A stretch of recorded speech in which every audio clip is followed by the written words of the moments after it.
Simcast, o seu podcast de emergência com medicina baseada em evidência e dicas práticas para aprimorar o seu atendimento no pronto-socorro. Fala galera, o Simcast é um podcast com propósitos educacionais e não deve ser usado isoladamente para diagnóstico, tratamento e prevenção de doenças.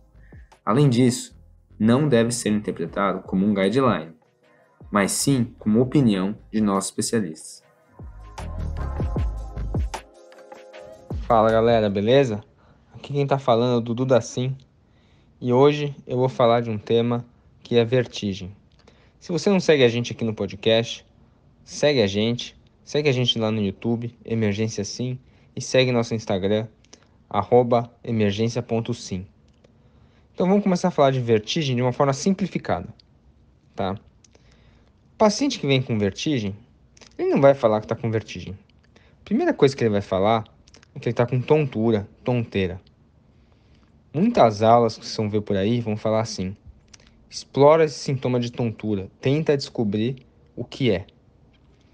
E eu recentemente vi uma aula de um cara que chama Newman Tolkien, tá? Newman Tolkien, para quem não sabe, é um professor de neurooftalmologia em Johns Hopkins, que é uma das melhores universidades de medicina do mundo. E ele é o cara que descobriu o HINTS, que eu vou falar mais pra frente. E nessa aula ele fala o seguinte: galera, tontura, todo mundo sabe, a coisa mais subjetiva que tem. Os pacientes são mal informantes. Não porque eles são mal informantes, mas porque tontura é difícil de informar mesmo. É um sintoma meio inespecífico. É difícil de expressar o que você está sentindo. Pensa você, na faculdade de medicina, antes de começar a ter aula de neurologia, tenta explicar o que é vertigem, né? Tenta explicar o que é tontura. É difícil. Então, ele parte do princípio que o paciente não vai conseguir informar. Se o paciente for um bom informante, beleza, você foca nisso. Mas se você começou a tirar a história e percebeu que o paciente não está cooperando muito, não foca nisso. Foca no quê? Foca na temporalidade. Ah, eu fico tonto quando eu me mexo. Eu fico tonto quando eu levanto. Eu fico tonto quando eu faço atividade física. Pense em sintomas associados. Ah, eu fico tonto e vomito. Eu fico tonto e quase desmaio. Quase perco a consciência, minha visão escurece. Eu fico tonto porque meu equilíbrio está ruim. Eu fico tonto quando eu corro e tenho dor torácica no peito. Eu tenho sudorese. Pense em sintomas associados. Pense na duração dos sintomas. Há quanto tempo, né? Quanto tempo dura? E assim vai. Foque em outras coisas, mas não na seguinte pergunta: como é que o senhor caracteriza a sua tontura? O paciente vai ficar olhando para você com cara de besta. E para vocês terem uma noção, fiz um levantamento de alguns estudos e esses estudos mostram que o paciente vem com tontura no pronto-socorro, 50% é vertigem, 15% são sintomas psiquiátricos, em torno de 10% é pré-síncope, 10% é queixa de desequilíbrio e o restante é multicausal, desconhecido ou até hiperventilação. Então, o paciente, aquele paciente ansioso que hiperventila, ele fica tonto, né? Por quê? Porque a taquipneia leva a uma alcalose, e isso vai fazer uma vasoconstrição cerebral. Isso vai diminuir o fluxo cerebral e o paciente vai ficar tonto. Então, beleza. Outra coisa que vale a pena a gente lembrar é que vertigem é um sintoma, não é uma doença. Não dá para você falar, o paciente vem com um diagnóstico de vertigem. Isso aí é um sintoma, vai te ajudar a elucidar a causa. E, né, o que é a definição de vertigem? Porque eu só vim saber isso quando eu estava lá pelo quinto sessão da faculdade. Porque se pedisse para eu explicar, eu ia falar, vertigem é tontura, né? Mas no quinto e sexto ano eu fui ler a definição e basicamente vertigem é quando você vai por parte de diversão e tem aqueles brinquedos, aquela cadeira lá que fica girando e você sai da cadeira e o mundo fica girando e você está parado. Então, basicamente é isso, vertigem. Vertigem é uma sensação ilusória de movimento, portanto, na ausência de um movimento real. E ela pode ser tanto rotatória como oscilatória, o sintoma, né? E bom, o Dr. Newman Tolkien, que é o inventor do HINTS, recomenda dividir a síndrome vestibular em 3 classificações. A primeira dela é síndrome vestibular episódica, a segunda é síndrome vestibular aguda e a terceira é síndrome vestibular crônica. A síndrome vestibular episódica é aquela que tem menos de 12 horas, tá? Ela está falando episódio de menos de 12 horas. E essa episódica pode ser subclassificada em mais 2 classificações, que é trigada ou exacerbada. Quando a gente fala trigada, é que o paciente está bem se não se mexe, e quando ele mexe, vem o sintoma. Já a exacerbada, ele está mal quando está parado, e quando ele se mexe, piora mais ainda. Por que isso é importante? Porque eu já vi muito interno, muito residente fazer a pergunta seguinte: quando o senhor se move, o senhor tem tontura? Ele vai falar: tenho, né? Pode ser tanto trigada quanto exacerbada. Mas a pergunta que você tem que fazer é: paradinho como o senhor tá, sem mexer a cabeça, o senhor tá tonto? Tá com a tontura que você está falando?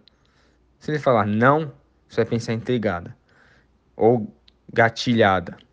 Se ele falar sim, você vai pensar em exacerbada. E quando o senhor se move, essa tontura piora ou então é desencadeada, dependendo da resposta, da primeira resposta dele. Aí você vai definir se é trigada ou exacerbada. Por quê? Por que isso é importante? Porque quando a gente fala em VPPB, é a principal vertigem episódica trigada. Por quê? Porque a VPPB tem a ver com a má função do otolito, certo? Que basicamente desencadeia sintoma quando o paciente mexe a cabeça. Se ele está paradinho, o otolito dele está paradinho e ele não vai ter sintoma nenhum. Então, quando ele mexe a cabeça, que desencadeia o sintoma. Já em pacientes com Meniere, ou migrânia vestibular, ou mesmo a neurite vestibular no começo, esse paciente vai ter a sensação de vertigem o tempo todo. Só que como a vertigem tem a ver com o sistema vestibular, vai ser piorada quando ele se mexe. E quando a gente fala em trigada, eu também quero que vocês lembrem de outro diferencial, que não é vertigem. Mas, como eu falei, tontura é um bagulho meio místico, as pessoas não sabem descrever. Então, outro diferencial para uma síndrome vestibular episódica trigada é o quê? É hipotensão postural. Então, o paciente está com uma síndrome vestibular, que você está achando que é uma síndrome vestibular episódica, às vezes vale a pena fazer uma avaliação da pressão deitado e em pé, para ver hipotensão postural. Se tem uma queda de 20 na sistólica ou 10 na diastólica, você sabe que o paciente tem hipotensão postural. Caso o paciente tenha uma suspeita de EPPB, você vai fazer o Dix-Hallpike, né? Que você basicamente vai pôr o paciente na beira da maca, de tal forma que só a cabeça dele fique pendente, tá? E aí você vai rotacionar a cabeça do paciente 45 graus e deitar ele rapidamente, tem que ser em mais ou menos 2 segundos. Todos os estudos foram feitos com o paciente deitando em 2 segundos ou menos. E vai deixar a cabeça dele pendente, virando para o lado. Ele vai olhar para um ponto fixo, geralmente eu peço para olhar para o meu dedo. E aí ele vai ter um nistagmo que demora um pouco para aparecer. É um nistagmo latente, beleza, pessoal? E que é fatigável. Então, depois dura menos de 60 segundos, geralmente uns 30 a 60 segundos, e aí o paciente melhora. Por quê? Isso é basicamente, deitei o paciente, virei a cabeça, deitei o paciente, é o otolito se mexendo, o otolito estaciona, né? O otolito demora um pouquinho para se mexer, então ele tem uma latência, e depois o otolito estaciona e no estagno passa, beleza? Agora, quando isso é quando é uma BPP de canal posterior. Existem 3 canais que eu vou falar mais pra frente, mas basicamente Para outros canais semicirculares, tem outras manobras, beleza? E agora, quando é exacerbada, a gente vai pensar em Meniere, migrana vestibular, e uma neurite vestibular bem no começo, né?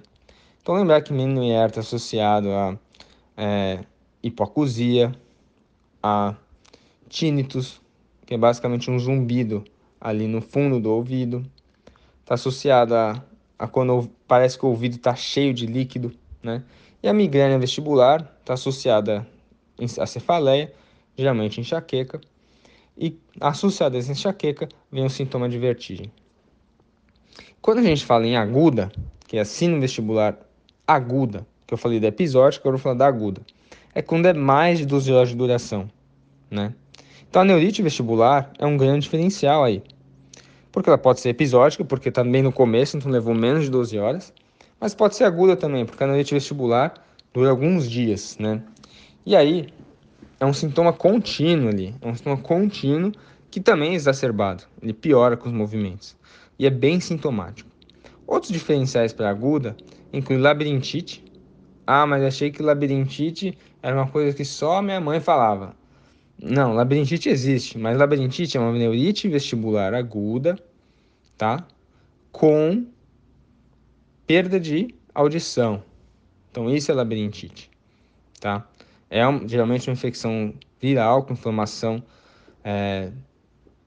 do nervo vestibular e associada à hipoacusia, beleza?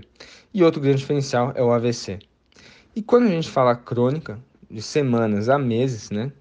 A gente está falando ou um transtorno psiquiátrico conversivo, que também pode estar nas outras classificações, aguda ou episódica, ou então doenças neurológicas primárias, tem uma massa ali no sistema nervoso central, ou então alguma alteração congênita, e assim vai. Bom, então, como que eu diferencio isso? Existem algumas coisas que vão diferenciar a história, e o grande objetivo de você fazer essa avaliação é diferenciar se é central ou periférico, né? Todo mundo já escutou isso na faculdade. É central ou periférico? E é muito difícil avaliar. Por quê? Porque tem muito exame neurológico que é difícil fazer. Mas vamos dar uma simplificada. Porque o objetivo final nosso é saber se o paciente vai ter que fazer ressonância ou não. Porque, basicamente, quando a gente tem alguma causa central, a gente está pensando em massas, doenças primárias do sistema nervoso central, como esclerose múltipla, por exemplo, e AVC, principalmente no paciente idoso. E a gente não pode comer bola nessas coisas. Então, nosso objetivo ali, ao identificar uma vertigem, é identificar se é central ou periférico, e quando a gente identifica se é central ou periférico, sendo central, o paciente tem que fazer uma ressonância magnética. Então, quais são os sinais que a gente tem que pensar que o paciente pode ter uma lesão central? Primeira coisa, você vai ver se tem outros sinais neurológicos. Um quadro muito florido, né? Pô, o cara tem uma fraqueza do braço direito e uma vertigem. Calma aí, galera. Isso aí não é periférico, beleza? Ou então o cara tá com uma ataxia bizarra. Isso também não é periférico, né? Ou então o cara tem uma alteração ocular extrínseca alterada. Então, tipo, ele não consegue mover o olho para fazer a abdução do olho, por exemplo. Você pode pensar numa oftalmoplegia internuclear, que está associado tanto a AVC como a esclerose múltipla. Além disso, você vai ver o próprio nistagmo. Se ele é horizontal, se ele é puramente torsional, se ele é vertical, se ele é puramente torsional, se ele é bidirecional, ou se ele muda de direção, uma hora está batendo para a esquerda, uma hora está batendo para a direita, ou então se ele é espontâneo. Tudo isso, né, vai fazer você pensar em central. E aí, caso ele tenha um nistagmo, né, caso o nistagmo seja ou em repouso ou evocado com o movimento do olho, você vai fazer o quê? O Hintz. Que o Hintz nada mais nada menos é um mnemônico para Head Impulse, nistagmus e teste skill. Então, tendo o N, que é no meio, no nistagmo, você vai fazer o Hintz. Não tendo o nistagmo, não adianta fazer o Hintz, Porque o Hintz parte do pressuposto que o head impulse central é igual ao normal. Eu vou explicar para vocês. Né? O head impulse, basicamente é o seguinte: você vai pegar a cabeça do paciente, falar para ele, deixa mole, eu que vou mexer sua cabeça. E você vai, mais ou menos que de 20 a 45 graus, você vai mover bem rápido e falar para o paciente focar no seu nariz, o olho, tá? Então ele vai estar olhando no seu nariz, você vai virar bem rápido, 20 a 45 graus a cabeça dele. Lógico, cuidado para não machucar o paciente. Ele vai ter que ficar olhando no seu nariz. Um paciente normal consegue manter a visão fixa no seu nariz. Já um paciente que tem alguma lesão periférica, guarda isso aí. Vou falar de novo, periférica. Quando você fizer o head impulse, o olho não vai conseguir ficar olhando no seu nariz. Ele vai desviar. E aí, alguns segundinhos depois, rapidamente, o olho vai corrigir. O olho dele vai corrigir e voltar pro seu nariz. E você vai olhar e falar, nossa, ele mudou o olho. Isso não foi intencional, galera. Foi um reflexo, tá? É um reflexo óculo-vestibular. E nesse caso é periférico. Então, se o HI, se o head impulse é alterado, eu fico feliz. Graças a Deus esse cara tá na lesão periférica. Se o head impulse vem normal na presença de nistagmo, aí você fica com medo. Aí é central. E por isso que o paciente que fazer o Hintz tem que ter nistagmo. Porque se você fizer o nistagmo, se você fizer o head impulse em mim, que não tem o nistagmo, vai ser o head impulse normal. E aí você fala, putz, esse cara tem lesão central? Não, não faz sentido, galera. E o próximo que você vai fazer é o teste skill, tá? Ou desvio skill. Você vai pegar obviamente pega um papel, alguma coisa, e oclui um dos olhos do paciente. Pede para ele olhar para o seu nariz.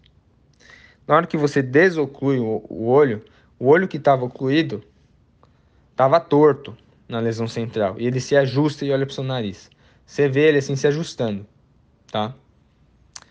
Tanto o Red Impulse quanto o teste skill, dá uma olhada no YouTube depois. Tá cheio de imagem lá.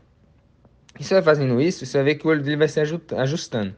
Um ajuste vertical, então se parece que o olho caiu e voltou para o lugar, né? Significa que é uma lesão central. Então, tendo Hintz, eu tenho que fazer o quê? Eu tenho que fazer uma ressonância magnética. Então, para vocês terem noção, galera, o Newman Tolker, ele publicou no Stroke em 2009. E ele viu ali uma sequência, se não me engano, de 100 pacientes. 101 no caso, acho. E o Hintz tinha uma sensibilidade 100% e uma especificidade de 96%. Só que tem um detalhe, né? Quem fez todos os 101 pacientes, os exames do Hintz, foram ele, né? Então o cara é melhor que a ressonância, porque no trabalho dele, a ressonância dele teve uma sensibilidade de 88%. Então o Hintz, o cara fazendo o Hintz é melhor que a ressonância. Agora a gente, meros mortais, teve um estudo que saiu, acho que se não me engano foi no Academic Emergency Medicine, que falou, vamos botar os emergencistas aí, os clínicos para fazer. Não botou cirurgião, né? Mas botou clínico emergencista. E aí a sensibilidade caiu de 100% para 88%. Razoável. Só que a especificidade, galera, de 96% caiu para 44%. Então, o que é o recado aí? Hintz positivo, ressonância magnética, porque é muito sensível, mas não é tão específico. Então, eu não trombolizaria um paciente só com Hintz positivo. Por quê? Porque minha especificidade não é tão boa igual a do Newman Tolker. Se fosse igual desse cara, talvez eu até teria confiança para dar uma trombolizada se fosse um AVC, é claro. E lógico, tem que ser ressonância, porque diferenciais incluem massas e tumores no sistema nervoso central, né? O Hintz não vai falar se é um AVC ou se é um tumor ali. Ele vai falar basicamente se é uma lesão do sistema nervoso central. Pode ser até esclerose múltipla. Bom, e para finalizar, eu vou falar um pouquinho do nistagmo, beleza, pessoal? Quando a gente fala em nistagmo basicamente é um ritmo regular de oscilação involuntária dos olhos. Então não é que a pessoa tá mexendo o olho, tá? E às vezes é engraçado que você tá olhando o nistagmo do paciente e o paciente fica mexendo o olho, sabe? ele fica mexendo o olho. E às vezes é difícil diferenciar, mas assim, você pede para ele fixar o olho, ele fixa o olho e você vê realmente se é ou não nistagmo. Então, garanta que seu paciente esteja fixando o olho num ponto, tá? E existem dois tipos, tá? Tem o tipo que é o jerk e o pendular. O jerk, ele é caracterizado por, basicamente, um nistagmo de fases de velocidade diferentes. Enquanto que o pendular, ele tem fases iguais. O que significa, Dudu? Basicamente que o jerk, ele tem uma fase lenta e uma fase de correção rápida. E a gente vai falar que o nistagmo está batendo para o lado rápido, só que o lado doente é o lado lento, tá? Então, se ele bate rápido para a esquerda e vai lento para a direita, a gente fala que esse nistagmo bate para a esquerda, mas provavelmente a lesão, se for periférica, está do lado esquerdo, tá? E o pendular não, tem fases iguais, beleza? Então, não tem fase rápida nem lenta. E eu posso classificar também esse nistagmo de diversas formas. A direção, para que lado está batendo, né? A trajetória, é horizontal, é vertical, é rotatório. Se ele é conjugado ou dissociado, ou seja, está num olho só, ou está nos dois olhos. Se ele é trigado, tem um gatilho que é a própria visão, por exemplo, o paciente olha para o lado, ele triga, o paciente olha para o outro, ele triga, ou se ele é espontâneo. Se ele é congênito ou adquirido. É lógico que na emergência a gente está falando de adquirido, né? Congênito a gente não vai ver na emergência. Bom, então é disso que eu te falar, galera. Mensagem final aí para vocês é que paciente com tontura, se o paciente não for bom informante, como é a maioria dos pacientes, não fique focando muito em como é essa tontura, descreva a tontura, não, foque em início, temporalidade, né?